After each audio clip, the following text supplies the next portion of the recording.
আকসার আহলিন নার, মহিলাদেরকে জাহান্নামে আমি বেশি দেখেছি। যদিও মানুষ এখনো জাহান্নামে যায় নাই, জাহান্নামে এখনো উদ্বোধন হয়ে নাই, জাহান্নাম সৃষ্টি হয়ে আছে, কিন্তু মানুষকে জাহান্নামে দেওয়ার কার্যক্রম এটা কিয়ামতে বিচারের পরে হবে। কিন্তু নবী করিম সাল্লাল্লাহু আলাইহি সাল্লামকে আল্লাহ তাআলা অলৌকিকভাবে তার মুজিজার অংশ হিসেবে জান্নাত এবং জাহান্নামের ডামি আল্লাহ তাআলা দেখিয়েছেন। কিভাবে জান্নাতে যাবে মানুষ, কে যাবে, জাহান্নামে কারা যাবে, এগুলোর একটা ডামি আল্লাহ তাআলা তার নবী সাল্লাল্লাহু আলাইহি সাল্লামকে দেখিয়েছেন। সেটা দেখে তিনি বলেছেন যে আমি জাহান্নামে মেয়েদেরকে বেশি দেখেছি, মহিলাদেরকে জাহান্নামে বেশি দেখেছি। তাহলে যেখানে মহিলাদের জান্নাতে যাওয়ার কথা সবচেয়ে বেশি, তাদের জন্য জান্নাতে যাওয়া সবচেয়ে সহজ, অথচ আমাদের মা বোনরা আমাদের নিজেদের ত্রুটি বিচ্ছুতির কারণে, কয়েকটা অন্যায় অপরাধের আধিক্য থাকার কারণে আমাদের মা বোনরা জাহান্নামে অনেক বেশি পরিমাণে যাচ্ছে। নবী করিম সাল্লাল্লাহু আলাইহি সাল্লাম এ হাদিস বলার পর তিনি বলেছেন, মহিলাদের দুটি গুণের কারণে, দুটি খারাপ গুণের কারণে, দুটি দোষের কারণে তারা জাহান্নামে সবচেয়ে বেশি যাবে বা বেশি যায়। এর ভিতরে একটা হলো তারা তুকফিরনাল লানা ও তাকফুরনাল আশির। তিনি বলেছেন, তোমরা মহিলারা বেশি বেশি করে লানত দাও, অভিশাপ দাও। এটা একটা রোগ, কথায় কথায় এটা পুরুষের মধ্যেও আছে রোগ, কিন্তু নারীদের মধ্যে স্পেশালি বিশেষভাবে এই দোষটা অনেক বেশি, যে কথায় কথায় লানত দেওয়া, চট করে রাগ হয়ে স্বামীকে, বাবাকে, সন্তানকে, ছেলে মেয়েকে, সংসারকে, এটাকে সেটাকে অভিশাপ দেওয়া, বদদোয়া করা, গজব দেওয়া, ঠাড়া দেওয়া, এরকম খারাপ উক্তিগুলা, অভিশাপগুলা বেশি বেশি দেওয়া, এটা জাহান্নামে যাওয়ার কারণ। আর আরেকটা হলো তাকফুরনাল আশির, স্বামীর নাশকরি করা। পুরুষদের মধ্যেও এই রোগ আছে, পুরুষও নাশকরি করলে তার ঠিকানা জাহান্নাম হবে, এতে কোনো সন্দেহ নাই। অনেক পুরুষ আছে যে তার মহিলা, তার স্ত্রীর সাথে তার সম্পর্ক ভালো, স্ত্রী সব দিক থেকে ভালো, একদিন একটু উল্টাপাল্টা হলে সে সাথে সাথে সারা বছরের সকল অবদানকে অস্বীকার করে, সারা বছর বেচারি যে ভালো ছিল এটা আর স্বীকার করে না। একদিন তরকারিটা খারাপ হলে আর 10 দিন যে ভালো হয়েছে ওটা কথা সে ভুলে যায়। এরকম নিমক হারাম পুরুষও আছে। কিন্তু নবী করিম সাল্লাল্লাহু আলাইহি ওয়াসাল্লাম এই হাদিস থেকে বোঝা যায় যে আমাদের মা বোনদের মধ্যে এই রোগটা তুলনামূলকভাবে বেশি, যে তারা পুরুষদের বিশেষ করে তার স্বামীদের, তারা নেয়ামতকে অস্বীকার করে ফেলে খুব তাড়াতাড়ি, আর এটি তাদের জাহান্নামে যাওয়ার অন্যতম কারণ। এই জন্য আমাদের মা বোনদের জন্য এই দুটি অ্যালার্মিং পয়েন্ট, যে আসুন আমরা কোনো অবস্থাতে আমাদের সন্তানরা, আমাদের স্বামী, আমাদের মা বাবা, সংসার বা অন্য কোনো কিছুকে আমরা গালিগালাজ করা, বদদোয়া দেওয়া, ঠাড়া দেওয়া, আপনার অভিশাপ করা, আল্লাহ লানতের কথা বলা, এগুলো আমরা কখনো করব না, এরপরে সাবধান থাকবো। আর দ্বিতীয়ত হলো আল্লাহ তাআলা স্বামীর সংসারে যতটুকু আপনাকে নেয়ামত দিয়েছেন এতটুকুর জন্য আল্লাহ শুকর আদায় করবেন, নাশকরি করবেন না। জীবনে তোমার সংসারে এসে কি পাইলাম, কিছুই পাইলাম না, আমার পুরো জীবন শেষ হয়ে গেছে, অথচ আমি তোমার সংসারে সুখের দেখাই পাইলাম না, এরকম কোনো কথা আমাদের মা বোনরা আমরা বলবো না। বরং আল্লাহ তাআলা আমাকে যে অবস্থা রেখেছেন সে অবস্থা আমরা শুকর আদায় করব। অনেক নারী জান্নাতে যাওয়া, আল্লাহকে সন্তুষ্ট করা, এটা তুলনামূলকভাবে পুরুষদের চাইতে নারীদের জন্য বেশি সহজ। কেন সহজ? নারীদের জন্য জান্নাতে যাওয়ার জন্য শর্ট সিলেবাস আছে। কি সিলেবাস আছে? শর্ট সিলেবাস, সংক্ষিপ্ত কারিকুলাম আছে। এই সংক্ষিপ্ত কারিকুলাম করলেই জান্নাত তাদের। নবী করিম সাল্লাল্লাহু আলাইহি সাল্লাম ঈমানদার নারীদের জান্নাতে যাওয়ার জন্য 4টি বৈশিষ্ট্য উল্লেখ করেছেন। তিনি বলেছেন, ইদা সাল্লাতিল মারআতু খামসাহা, যখন কোনো নারী 5 ওয়াক্ত নামাজ আদায় করবে, 5 ওয়াক্ত নামাজ সময় মতো, দেরি না করে, ওয়াক্ত হয়ে গেছে তারপর অন্য সব কাজকাম ফেলে রেখে নামাজ ধীরে স্থিরতার সাথে সুন্দরভাবে কোনো নারী যখন আদায় করবে, ওয়াসামাত শাহরাহা, আর যখন রমজানের রোজা রাখবে, ওয়া আতাআত যাওজাহা, আর স্বামীর কথা যখন শুনে চলবে, এবং ওয়া হাফিজাত ফারজাহা, 4 নম্বর কাজ হলো নিজের লজ্জাস্থানকে হেফাজত করবে, কারোর সাথে পরকীয়া সম্পর্ক করবে না, কোনো রকম হারাম সম্পর্ক করবে না, ফেসবুকে, অনলাইনে, অফলাইনে, ইনবক্সে, হোয়াটসঅ্যাপে, ইমোতে কোনোভাবে কোনো পরপুরুষের সাথে হারাম কোনো যোগাযোগ করবে না, আল্লাহর ভয়ে নিজের ইজ্জতকে, সম্ভ্রমকে হেফাজত করবে। এই 4টা কাজ যে নারী করবে, 5 ওয়াক্ত নামাজ পড়বে, রমজানের রোজা রাখবে, স্বামীর কথা মেনে চলবে এবং নিজের ইজ্জত, লজ্জাস্থান, সম্ভ্রমকে হেফাজত করবে, গুনাহ করবে না, জিনা ব্যভিচার করবে না, এই 4 কাজটা যে মহিলা করবে নবী করিম সাল্লাল্লাহু আলাইহি সাল্লাম সেই মহিলাকে জান্নাতের যে কোনো জান্নাতের দরজা দিয়ে প্রবেশ করার সুযোগ এবং ঘোষণা দিয়েছেন। তাহলে মহিলাদের জন্য জান্নাতে যাওয়া সহজ। একজন পুরুষ তার জন্য উপার্জনের হালাল হারাম এই বিষয়টা তাকে দেখতে হয়, এটা তার জন্য জটিল। পুরুষ শুধু 5 ওয়াক্ত নামাজ পড়লো, রমজানের রোজা রাখলো, স্ত্রীর হক আদায় করলো, নিজের ইজ্জত হেফাজত করলো, জান্নাতে যাওয়ার জন্য কিন্তু যথেষ্ট না। তার আরও কাজ আছে না নাই? হালাল উপার্জন করা লাগবে কি লাগবে না? হারাম উপার্জন করলে কি জান্নাতে যেতে পারবে? তাহলে পুরুষকে কিন্তু বাহিরে গিয়ে উপার্জন করতে গিয়ে হালাল হারাম বাজ বিচার করতে হয়। বাহিরে গিয়ে উপার্জন করতে গিয়ে কারোর সাথে গন্ডগোল হলে সেখানে যাতে অন্যায় না করে, জুলুম না করে, কাউকে আঘাত না করে, মানুষকে হত্যা না করে, নানান বিষয় পুরুষের উপরে চলে আসে। মহিলাদের জন্য কিন্তু এই বিষয়গুলো আসে না, তাদের জন্য অনেক সহজ। অতএব আমরা সবর করবো তো ইনশাআল্লাহ। আল্লাহ আমাদের মা বোনদেরকে সবর করার তৌফিক দান করুন। কোরআনে হাকিমে আল্লাহ তাআলা 28 নম্বর পারার সূরা তাহরিমের মধ্যে 10 থেকে 12 এই আয়াতগুলোর মধ্যে 4 জন নারীর দৃষ্টান্ত দিয়েছেন। 2 জন নারীর দৃষ্টান্ত দিয়েছেন যারা খারাপ নারী ছিলেন, আল্লাহর অবাধ্য ছিলেন, কাফির ছিলেন। আর 2 জন নারীর দৃষ্টান্ত দিয়েছেন যারা আল্লাহর বাধ্যগত ছিলেন, অনুগত ছিলেন, ইমানদার ছিলেন। আমাদের মা বোনরা এই আয়াতগুলো অর্থ সহকারে, ব্যাখ্যা সহকারে আপনারা একটু পড়বেন, এটা আপনাদের প্রতি আমার অনুরোধ। কোরআনে কারীমের 28 নম্বর পারার সূরা তাহরিম 10 থেকে 12 নম্বর আয়াত, সূরার শেষ আয়াত পর্যন্ত এই 3টি আয়াত আপনারা মেহেরবানি করে পড়বেন। এই 3 আয়াতে আল্লাহ তাআলা 4 জন নারীর দৃষ্টান্ত দিয়েছেন। এই আয়াতগুলো পুরোটাই আমাদের মা বোনদের জন্য স্পেশাল। এই আয়াতগুলোতে আল্লাহ রাব্বুল আলামিন কয়জন নারীর দৃষ্টান্ত দিয়েছেন বলেছি? 4 জন। 2 জন খারাপ আর 2 জন ভালো। খারাপদের পরিণতি কি হয়েছে এবং ভালোদের পুরস্কার কি হয়েছে সেটা আল্লাহ তাআলা উল্লেখ করেছেন। আমরা সবসময় ওই ভালো নারীদেরকে সামনে রেখে আমাদের জীবনটা যদি গঠন করতে পারি, জীবনটা আলোকিত হবে, জীবনটা উজ্জ্বল হবে, জীবনটা চমৎকার হবে, জীবনটা অসাধারণ হবে, জীবনটা উপভোগ্য হবে। কষ্টের মধ্যে থেকেও আপনি সুখ পাবেন যদি তাদের ইতিহাসটা আপনি জেনে তাদের মতো করার নিজেকে চেষ্টা করেন।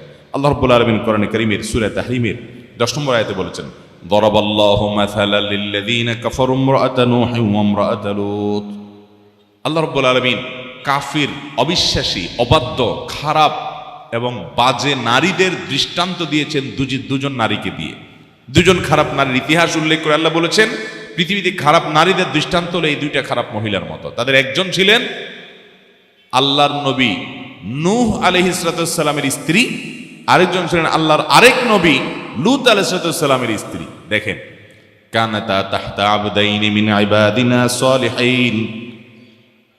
অবাক করা বিষয় হলো এই 2 পৃথিবীর ইতিহাসের খারাপ নারী, তারা আল্লাহর 2 জন প্রিয় বান্দা, আল্লাহর 2 জন নবীর স্ত্রী হয়েছেন। তারা তাদের ঘরের লোক ছিলেন। চিন্তা করেন, নবীর স্ত্রী হয়ে তারা সবচেয়ে খারাপ নারী হয়েছেন। ফাখানাতাহুমা, তারা তাদের স্বামীদের খেয়ানত করেছে, স্বামীদের কথা তো মানেই নাই, বরং স্বামীদের আমানতের খেয়ানত করেছে, নিজের চরিত্র ধ্বংস করেছে, পরকিয়া এবং হারাম সম্পর্ক। এবং লূত আলাইহিস সালামের স্ত্রী, তিনি সমকামিতায় লিপ্ত হয়েছেন, জঘন্য অপরাধে লিপ্ত হয়েছেন এবং তাদের দলভুক্ত হয়েছেন, আল্লাহর লানত-প্রাপ্ত, অভিশপ্ত হয়েছেন। নূহ আলাইহিস সালামের স্ত্রী, তারও একই কথা, তিনি আল্লাহর অবাধ্য হয়েছেন, স্বয়ং তার স্বামীর প্রতি আনুগত্য করেন নাই, স্বামীর প্রতি ঈমান আনেন নাই, অবাধ্য হয়েছেন। আল্লাহ তাআলা বলেছেন, ফালাম ইউগনিয়া আনহুমা মিনাল্লাহি শাইআ ওয়া কিলা দুখুলান নার মা'আদ দাখিলিন। লূত আলাইহিস সালামের স্ত্রী আর নূহ আলাইহিস সালামের স্ত্রী, তারা দুজন নবীর স্ত্রী হওয়ার পরও যখন আল্লাহর অবাধ্য হয়েছে, খারাপ পথে গেছে, হারাম করেছে এবং কুফরি করেছে, স্বামীর অবাধ্য হয়েছে, আল্লাহ রাব্বুল আলামিন বলেছেন যে তারা নবীর স্ত্রী হওয়ার কারণেও তাদের কোনো লাভ হয় নাই, বরং তাদেরকে আল্লাহর পক্ষ থেকে নির্দেশ দেওয়া হলো, ওয়াকিলা দুখুলান নার মা'আদ দাখিলিন, তোমরা জাহান্নামীদের সাথে জাহান্নামে চলে যাও, তোমাদের ঠিকানা জাহান্নাম, কারণ তোমরা খারাপ নারী ছিলে, আল্লাহর অবাধ্য ছিলে।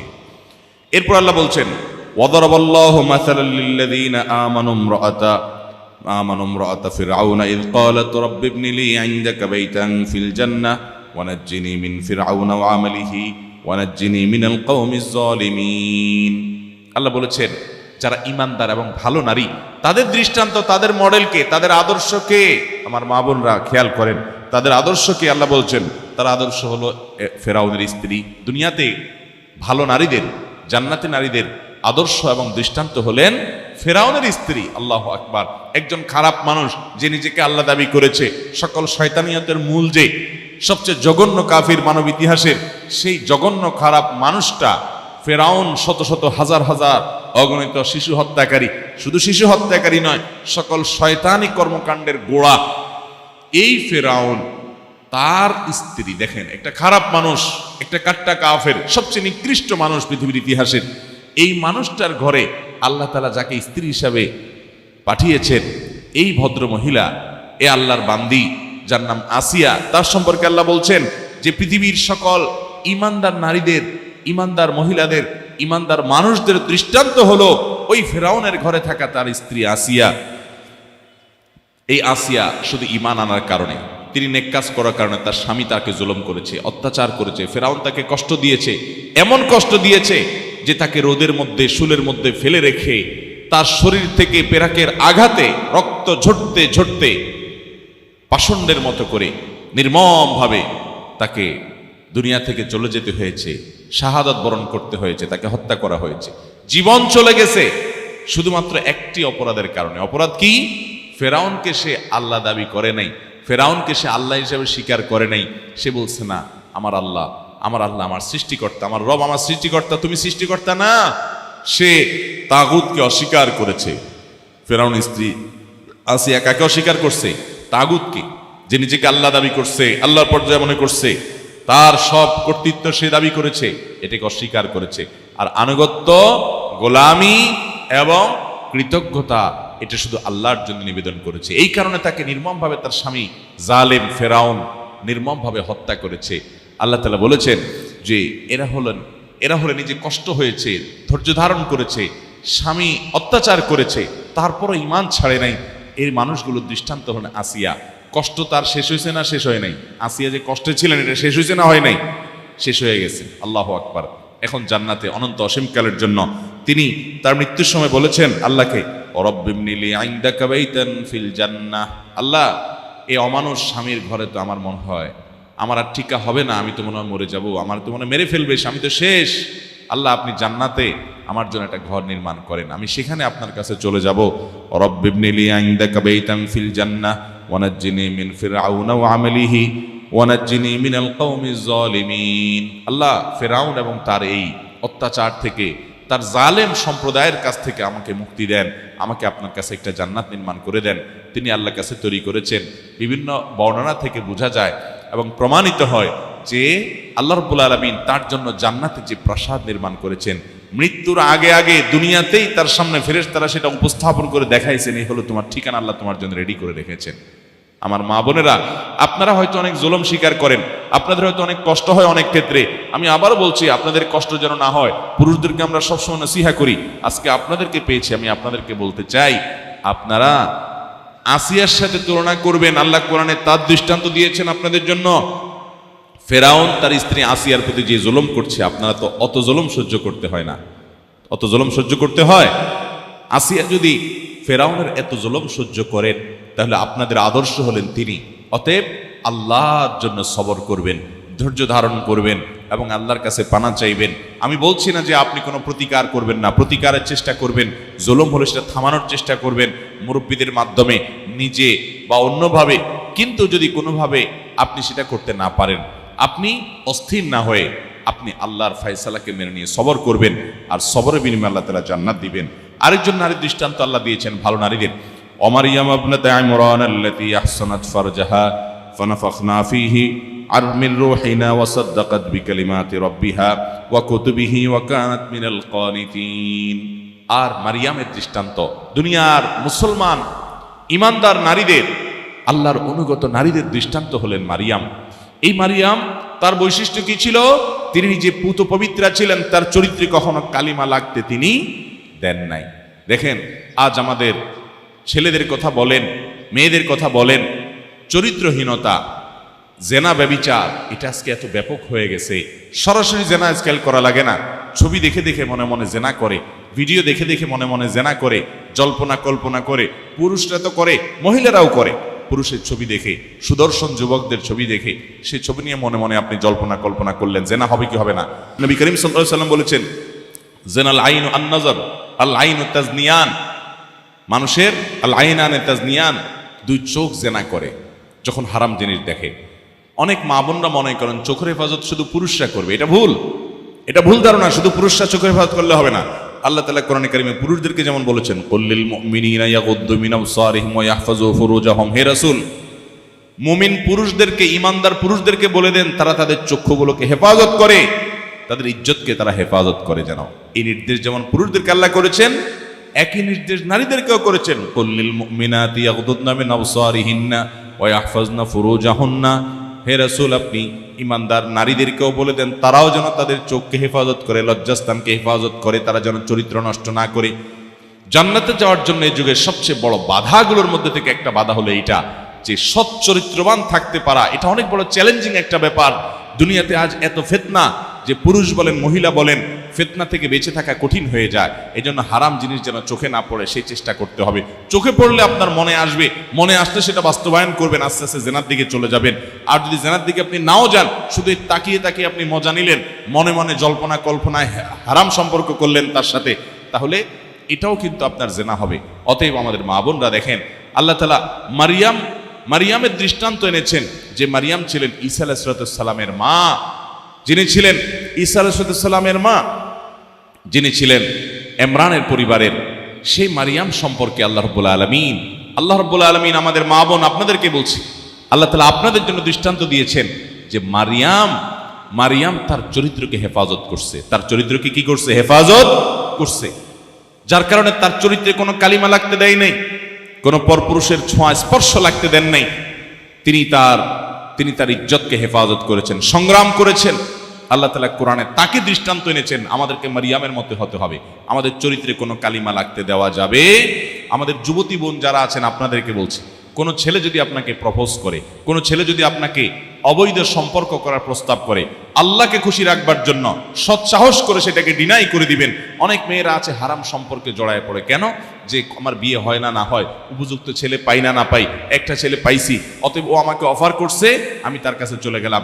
আপনার যদি সারা জীবন বিয়ে না হয়, আপনার যদি সারা জীবন একা একা কাটাতে হয়, তারপরও আপনি কোনো ছেলের সাথে হারাম সম্পর্ক করা জায়েজ হতে পারে। এই শক্ত মনোবল আপনার থাকতে হবে। অনেক বোনরা আছেন, আমাদের অল্প বয়সী মেয়েরা আছেন, মা বাপ জুলুম করে, বিয়ে দিতে দেরি হলে, বিয়ে হতে দেরি হলে তারা নানান কথা শোনায়। মা বাপ অমানুষ, তারা জাহেল, তারা ভালো মুসলমান না, তারা বুঝে না যে একজন নারীকে, একজন মেয়ে সন্তানকে যতদিন লালন পালন করবে, যতদিন ভরণ পোষণ দিবে, আদর স্নেহ ভালোবাসা মমতা দিবে, ততদিন তারা সওয়াব পাবে আল্লাহর কাছে। এটা মা বাপ বুঝে না। অনেক কপাল পড়া মা বাপ মেয়েদেরকে খোঁচায় যে হ্যাঁ তোমার বিয়ে হচ্ছে না কেন। মেয়েরা বাধ্য হয়ে অনেক ছেলেদের সাথে হারাম রিলেশনে চলে যায়। মনে রাখবেন, হারাম রিলেশনে যাবেন না। প্রয়োজনে আপনি পর্দার মধ্যে থেকে উপার্জন করে নিজের পায়ে নিজে দাঁড়াবেন, তারপর আপনি হারাম রিলেশনে যাবেন, সংগ্রাম করবেন। অল্প উপার্জন করলেন, অল্প কামাই করলেন, অল্প খেলেন, প্রয়োজনে ছোট বাচ্চা টিউশনি করলেন, যেভাবে নিজের ইজ্জত হেফাজত হয় সেভাবে করবেন, সংগ্রাম করবেন। মনে রাখবেন জীবনটা খুবই সংক্ষিপ্ত। ভাইয়েরা আমার, বোনেরা আমার, আমরা মায়েরা, জীবনটা খুবই সংক্ষিপ্ত, দেখতে দেখতে চলে যাবে। গতকালকে আমি ঢাকা এয়ারপোর্টে আসার সময় ডোমেস্টিকের ভিতরে দেখলাম যে এক ভদ্র মহিলা, তিনি আরেকজন পুরুষের সাথে কথা বলছেন। যার সাথে কথা বলছেন পুরুষ ভদ্রলোক, অনেক বয়স্ক, 70-80 মতো বয়স হওয়ার কথা। ওনার সাথে কথা বলছেন যে ভদ্র মহিলা, উনি অনেক বয়স্কা, আমার পাশেই। এই বয়স্কা মহিলা ওই ভদ্র পুরুষকে বলছিলেন যে আমি আপনার বাসায় প্রায় যাইতাম, আপনার মনে পড়ে। সম্ভবত তারা শালী দুলাভাবে এরকম কোনো একটা সম্পর্ক তাদের হয়তোবা। বলে যে অনেক বেশি যাইতাম, মনে পড়ে। তখন ভদ্রমহিলা প্রসঙ্গত বলছিলেন যে কিভাবে যে জীবনটা শেষ হয়ে গেল। মনে হচ্ছে এই যে কালকে আমার বিয়ে হয় নাই, ছোট ছিলাম, ওই সময়টাতে কালকে আমি আপনার বাসায় গেছি, এরকম মনে হয়েছে। অথচ আজকে আমার জীবনের শেষ মুহূর্তে আমি চলে আসছি। আমার মেয়ের বিয়ে দিয়ে ফেলেছি, ছেলে বিয়ে করে ফেলেছি, আমি শাশুড়ি হয়ে গেছি, সব দিক থেকে নানি দাদি হয়ে গেছি, বয়স শেষ হয়ে আসছে, এখন শুধু মৃত্যুর কথা মনে হয়। দেখতে দেখতে কিভাবে জীবনটা পার হয়ে গেল টেরও পাইলাম না। দেখেন, যার যে বয়স আছে, আমাদের যার যে বয়স আছে, আপনারা সবাই লক্ষ্য করেন, মনে হবে যে এই কয়দিন আগে ছোটবেলায় ছিলাম, এই কয়দিন আগে পোলাপানের মতো খেলছিলাম। দেখতে দেখতে 30, 40, 50, 60 বছর শেষ হয়ে গেছে, চোখের পলকে শেষ হয়ে গেছে। জীবন শেষ হয়ে যাবে, থেকে যাবে আমল। থেকে যাবে কি? আমল। এগুলো থেকে যাবে। কিয়ামতের ময়দানে আল্লাহ যখন আমলের দপ্তর খুলবেন, আমলের খাতা খুলবেন, একটা একটা করে বের করবেন। ভালো আমল যদি করে যেতে পারেন তো সেখানে হাসি হাসবেন, সুখের হাসি হাসবেন। আর যদি বদামল দিয়ে আমল নামাকে ধ্বংস করেন, জীবন একভাবে পার হয়ে যাবে রে। কিন্তু মৃত্যুর পরে যখন সেগুলোর কারণে শাস্তি দেখতে পাবেন, তখন আফসোস করবেন, কিন্তু আর দুনিয়াতে ফিরে আসার সুযোগ থাকবে। অতএব বোনরা আমার, আল্লাহ তাআলা সূরা তাহরিমে যে দুইজন নারীর দৃষ্টান্ত দিয়েছেন শেষে, ভালো নারীর, তাদের মধ্যে মারিয়ামের ঈসা আলাইহিস সালামের মায়ের অনুসরণ আমাদেরকে করতে হবে। তিনি তার চরিত্রকে কিভাবে হেফাজত করেছেন। আমি জানি আমাদের বোনরা, ইয়াং মেয়েরা যারা আছেন, আপনাদের জন্য চরিত্র হেফাজত করা কঠিন। ছেলেরা যেরকম জ্বালাতন করে, মা বাবা এরকম অনেক সময় জুলুম করে, সমাজ আপনাদেরকে অনেক সময় খারাপ দিকে চলে যেতে বাধ্য করে। মনে রাখবেন, আপনাকে সংগ্রাম চালাতে হবে এবং অবৈধ কোনো সম্পর্কে জড়াবেন না। অনেক ছেলে আপনার সার ভান করে ছিনিমিনি খেলবে। আপনার যদি চরিত্র ছিনিমিনি নাও খেলে, সে যদি আপনাকে বিয়ে শাদী করবে সেই প্রলোভনও দেয়, মনে রাখবেন আপনার জীবন যাবে, কিন্তু আপনি হারামের দিকে এক কদমও পা বাড়াবেন না। আল্লাহ তাআলা আমাদের বোনদেরকে এই হারাম থেকে বেঁচে থাকার তৌফিক দান করুন। আল্লাহ তাআলা বলেছেন মারিয়াম সম্পর্কে যে তিনি তার ইজ্জতকে, সম্ভ্রমকে হেফাজত করে রেখেছেন এবং চরিত্রকে নষ্ট হতে দেন নাই। ফানাফাখনা ফিহি মির রূহিনা, আল্লাহ তাআলা বলেছেন আমার রূহ সরাসরি আমি ফুৎকার দিয়েছি তার মাঝে, যার কারণে তার মাধ্যমে তার গর্ভে ঈসা আলাইহিস সালামের মতো সন্তানের জন্ম হয়েছে, এত বড় নবী রাসূলের জন্ম হয়েছে। ওয়াসাদ্দাকাত বিকালিমাতি রাব্বিহা ওয়া কুতুবিহি ওয়া কানাত মিনাল কানিতিন, তিনি আল্লাহর ইবাদত গুজার বান্দী ছিলেন। শেষ কথা, ওয়া কানাত মিনাল কানিতিন, তিনি আল্লাহ তাআলার ঈমানদার বান্দী ছিলেন, তিনি আল্লাহর অনুগত বান্দী ছিলেন, ভালো মানুষ ছিলেন। দেখেন আজকে পৃথিবীতে মারিয়ামের নাম জানা না এমন কোনো মানুষ আছে? খ্রিস্টানরাও সম্মান করে, মুসলমানরাও সম্মান করে। খ্রিস্টানরা বলে মেরি, মুসলমানরা বলে মারিয়াম। দেখেন কত সম্মান আল্লাহ তাআলা তাকে দিয়েছেন। আসিয়া আজকে তাকে সবাই অনুসরণ করে, ভালোবাসে। ফেরাউনের আর নূহ আলাইহিস সালামের স্ত্রী, লূত আলাইহিস সালামের স্ত্রী যারা খারাপ ছিল, তারা হয়তো দুনিয়াতে কিছুদিন মজমাস্তি করছে, কিছুদিন ফুর্তি ফার্তা করছে, কিন্তু তারা ইতিহাসের আস্থা করে নিক্ষিপ্ত হয়ে গেছে। নোংরা একটা ইতিহাস তাদেরকে ঘৃণা ভরে মানুষ স্মরণ করে। আজকে তারা কোথায় হারিয়ে গেছে। শুধু এরাই নয়, পৃথিবীর ইতিহাসের আসুন আমরা একটু কয়েক হাজার, কয়েকশো বছর পিছনে চলে যাই। যত খারাপ মানুষ ছিল, ফেরাউন ছিল, হামান ছিল, নমরুদ ছিল, আবু জাহাল ছিল, আবু লাহাব ছিল, যত কাফের ছিল, সেটা পুরুষ হোক অথবা নূহ আলাইহিস সালাম, লূত আলাইহিস সালামের স্ত্রীর মতো মহিলা হোক, যত কাফের, যত অবাধ্য, যত আল্লাহর নাফরমান বান্দা ছিল, বান্দি ছিল, তারা যখন পৃথিবীতে ছিল, দুনিয়াতে তারা অনেক মাতবরি করেছে, অনেক ফুর্তি ফার্তা করেছে, অনেক ভোগ বিলাস করেছে, কিন্তু আজ পৃথিবীর ইতিহাসে তারা আস্থা করে নিক্ষিপ্ত হয়ে গেছে। তাদের সন্তানের নামে কেউ সন্তানও রাখে না। কোনো কাফের বেঈমানেও নমরুদ নিজের ছেলের নাম রাখে না, ফেরাউন নিজের ছেলের নাম রাখে না, আবু জাহাল নিজের ছেলের নাম রাখে না, আবু লাহাব নিজের ছেলের নাম রাখে না, কোনো কাফেরও রাখে না। তারা এইভাবে ঘৃণিত হয়ে গেছে, হারিয়ে গেছে, নিকৃষ্ট হয়ে গেছে। আর পৃথিবীর ইতিহাসে হাজার হাজার বছর আগে, শত শত বছর আগে আল্লাহর নেককার বান্দা যারা ছিলেন, তাদেরকে এখনো পৃথিবীতে মানুষ শ্রদ্ধা ভরে স্মরণ করে। তারা কষ্ট করে হয়তো জীবন পার করে গেছেন, কিন্তু তাদের জীবন সমুজ্জ্বল হয়েছে, তাদের ইতিহাস সোনালী অক্ষরে লেখা হয়ে গেছে, তারা সৌভাগ্যবান মানুষের কাতারে শামিল হয়ে গেছে। অতএব ভাইরা আমার, বোনেরা আমার, আমাদের জন্য জীবনে চ্যালেঞ্জ হলো আমাকে ইমানদার থাকতে হবে, আমাকে মুত্তাকি থাকতে হবে, আমাকে পরহেজগার থাকতে হবে, আমাকে আল্লাহর বিধানের উপরে থাকতে হবে। বোনেরা, আমাদের বড় চ্যালেঞ্জ হলো যে আমাদের চরিত্রকে হেফাজত করতে হবে। কোনো পরপুরুষের সাথে আমরা দেখা দিব না, আমার পর্দার বিধান মেনে চলবো। অনেক মহিলারা আছেন পর্দার বিধান মেনে চলেন না, পুরুষদের সাথে দেখা করেন, পুরুষদের সাথে কথা বলেন, আপনার আমল নামে গুনাহ লেখা হয়, আল্লাহর নাফরমানি হয়, আল্লাহর অবাধ্যতা হয়। এটা তো ফেরাউনের স্ত্রীর মতো হলো না, আসিয়ার মতো হলো না। আপনি যদি বিপর্দা হন, তাহলে আপনার দৃষ্টান্ত হবে নূহ আলাইহিস সালামের স্ত্রী কাফেরের মতো, লূত আলাইহিস সালামের কাফের স্ত্রীর মতো আপনার অবস্থা হবে, পরিণাম হবে জাহান্নাম।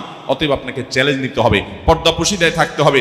স্বামী রাজি না হলে স্বামীকে বোঝাতে হবে যে আমি বেপর্দা হয়ে বাহির হলে আমাকে পরপুরুষরা দেখে বাজে চিন্তা করবে, তুমি কি সেটা মেনে নেওয়ার কথা? অতএব পর্দাপোশিদের সাথে থাকতে হবে, আপনার দেবরদের সাথে আপনার পর্দা করতে হবে, বাসুরদের সাথে আপনার পর্দা করতে হবে।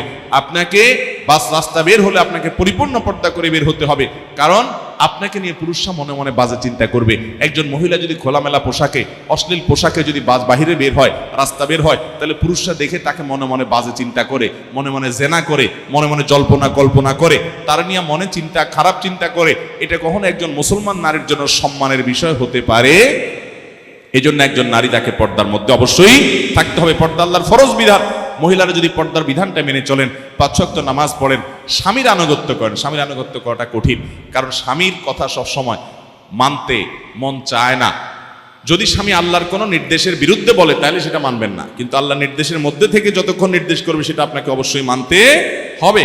আমাদের অনেক বোনরা আছেন, তারা আজকাল সব কাজ করতে রাজি, নামাজ পড়তে রাজি, রোজা রাখতে রাজি, এমনকি পর্দাও করতে রাজি, সবই ঠিক আছে, কিন্তু স্বামীর কথা শুনতে রাজি না।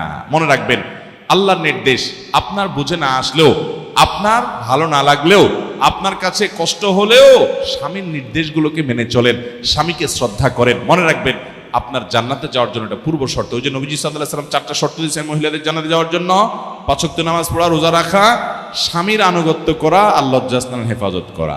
এখানে স্বামীর আনুগত্য করা, এটাকে আমি বলি তিতা করল্লার মতো। তিতা করল্লা যেরকম খাইতে তিতা লাগে কিন্তু খাইলে উপকার হয়, ঠিক একইভাবে স্বামীর আনুগত্য করতে কষ্ট হলেও সেটা আমাদেরকে করতে হবে। আমরা চেষ্টা করবো তো ইনশাআল্লাহ। আল্লাহ তাআলা আমাদের মা বোনদেরকে আল্লাহর প্রিয় বান্দি হওয়ার, আল্লাহর অনুগত বান্দি হওয়ার, নেককার বান্দি হওয়ার, ভালো মানুষ হওয়ার তৌফিক দান করুন, বলুন আমিন। আমরা সবাই যেন আল্লাহর প্রিয় বান্দি হতে পারি, সবরকারী বান্দি হতে পারি, নেককার বান্দি হতে পারি। আমাদের নামাজগুলো হবে সময় মতো। অনেক মহিলারা জোহরের নামাজ দেরি করে পড়েন, বাসা বাড়ির কাজ শেষ করে না, জোহরের নামাজ সময় থাকতে পড়বেন, আগে আগে পড়বেন। আমাদের অনেক ইয়াং বোনরা আছেন, আপনারা অনেকে পর্দা পুশিদা করেন না, আপনারা অনেকে ভালো করে নামাজ কালাম পড়েন না, ফেসবুকে ছেলে বন্ধুদের সাথে সম্পর্ক রাখেন, ইনবক্সে তাদের সাথে চ্যাটিং করেন, নিজের চরিত্র হেফাজত করেন না, অনেকে বাবা মার অবাধ্য হন, অনেকে খারাপ পথে চলে যান। মনে রাখবেন, ভালো করে শুনে রাখবেন, আপনি আপনার জায়গা থেকে তরুণ বয়সটাকে হেফাজত করবেন। অল্প বয়সের ইবাদত আল্লাহর কাছে প্রিয়। অনেক মহিলা আছে বৃদ্ধ বয়সে এসে বোরকা পরেন, এরপরে উনি পর্দা করেন, এরপর উনি নামাজ পড়েন, এরপর তিনি কোরআন তেলাওয়াত করেন, এরপর তিনি ইতিকাফ করেন, এরপর তিনি কোরআন তেলাওয়াত করেন। এগুলা বৃদ্ধ বয়সে করার চাইতে তরুণ বয়সে করার গুরুত্ব অনেক বেশি। অতএব তরুণ এবং অল্প বয়স থেকে আমরা ইবাদতবন্দি করবো। আল্লাহ তাআলা আমাদের সবাইকে আমলের তৌফিক দান করুন। সবাই চেষ্টা করবো তো ইনশাআল্লাহ।